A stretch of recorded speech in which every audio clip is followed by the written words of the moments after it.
morning. We're in a bit of a hurry, so I'm going to put some things on the slow cooker. I've got this rice cooker out, and I've got brown rice and wild rice here. And I put that in there. I'm going to add these lentils, soy katash mix, and this spinach dal as well for flavoring. And then I'm just going to leave it and go. For breakfast, those chocolate muffins that I made yesterday, with the earth balance on top, and grapes and apples and bananas and coconut yogurt and almond milk. There's some 21 seasoning salute in here for good measure. And I are having raisin apple oatmeal for breakfast. Okay, here it is. I came home and it smells so amazing. Some avocado on it, and I'm having one of my soy burgers here with it as well. Everybody, Cat here, Vegas Fruity and Mr. Fruity. We came in tonight a little late, and I had some beans cooked in the fridge, so Mr. Fruity asked me if I would refry some up for him. And so I said, yeah, of course I will for dinner. So I did, and refrying them just means basically smashing them. Maybe adding dia, maybe not. Tonight we did because the kids like it that way. We had corn tortillas, we had salad, and it was really good. Potato tortillas. Oh yeah, potato tortillas too. Those are really good. So it was a really nice dinner. But you know, we were talking about beans, refried beans, and I was telling Mr. Fruity how when I was growing up, my grandmother used to really refry them, and she used to really, she used bacon grease that she used to save in jars. And so then she would, you know, refry them, and then she would add milk to them. Turns out his grandmother also added milk to hers. And then, did yours put cheese on hers? No, no, she saved the cheese for whoever wanted it could put it on. I don't recall bacon grease either. Oh, but she saved it. Oh, the other one, your other grandparents saved it. I don't know, it seemed like everybody saved grease, you know, when we were bacon growing grease. Up. And yeah, and then come to find out years later, those are the same people who all had come down with diabetes and heart disease, and you know, in their 60s. My grandmother passed away when she was 63, and I just remember lots and lots of fatty foods. You know, I don't mean any disrespect in speaking about her this way, but you know, if I can learn, or if somebody else can learn by looking back and going, oh, maybe that wasn't the best choice, then we should learn from the past, I think. And so, yeah, it's just, you know, one of the things that she used to do, my grandmother, was make her own pork rinds. She would make homemade pork rinds, and they were super thick. Honestly, I think if you would have smashed one, you probably could have got like 2 full tablespoons of grease out of each one of them. I mean, they were wicked, and just not good for you at all, you know. And you probably could have started, I don't know, you probably could have started a bus with one of them. And there was so much oil in it. Anyway, it was just really not good. And one night we were over at my grandma's house, and my cousin and I were playing a board game, and I remember her having a whole bunch of those homemade pork rinds.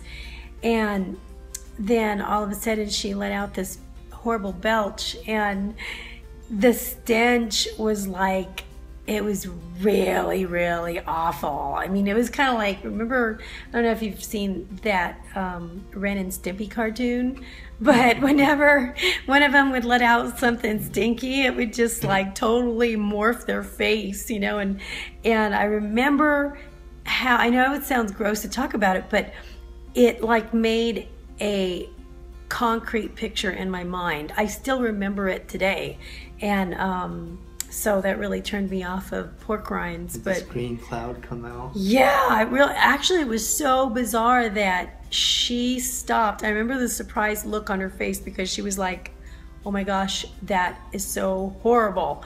And we were both just like, that's the most terrible thing in the world. I think a few kids screamed and ran off or something. It was just terrible. But it came from those pork rinds and what it was doing to her body. And unfortunately, you know, I was about 8 or 10 or something, and she was about 12. And sadly, she was already over about 300 pounds.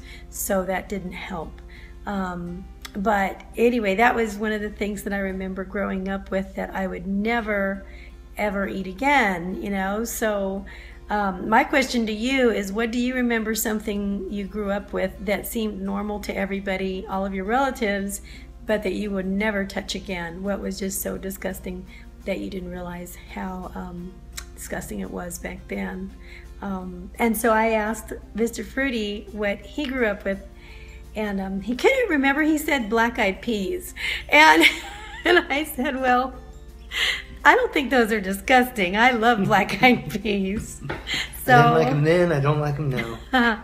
But he does like beans. It just depends on what kind they are, I guess. But I don't know. I think he's had some pretty weird stuff.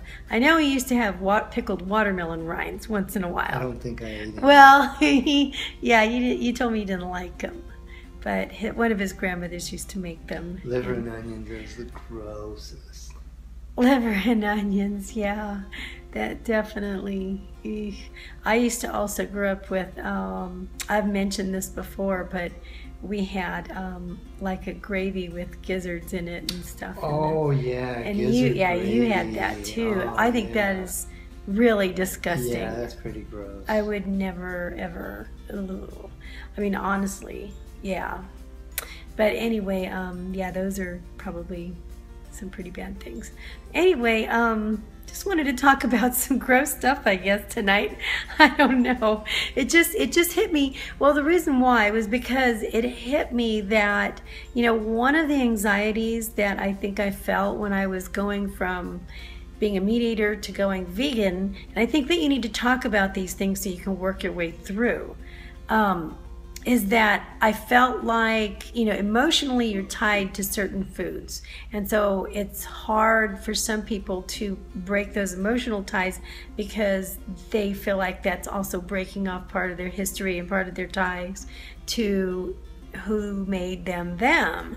And it's okay to let it go. It's really okay to let it go, you know. So, and thinking about, you know, how I make beans now, refried beans, is nothing like what I was used to growing up. But it's okay. It's okay to just let it go and do it a different way. And guess what? You're still here and you're even better, you know, and hopefully you'll be here tomorrow because of the better choice that you made, you know. So it's all okay. But I think that people need to examine emotional ties to food, don't you? Yeah. Because there's a reason why, a lot of the reasons why people, you know, continue to eat meat and things that are not healthy is because they'll say, I've always done that. This is the way that I've always done it. I grew up with this. And then they keep it going as some sort of like a heritage or something like that. Like it's that important. And so I think if you really looked at why you were doing things, you'll see that, you know, you can let go of things a little easier. It's okay to examine it, and it's okay to let things go, you know. So anyway, that's just what I brought up. And do you have anything to add to that? I kind of like dominated a little bit here. That's great. He's very supportive. All right, so let's let everybody go tonight. I will see you guys tomorrow, and I hope you have a wonderful night. Good night. Bye, everybody.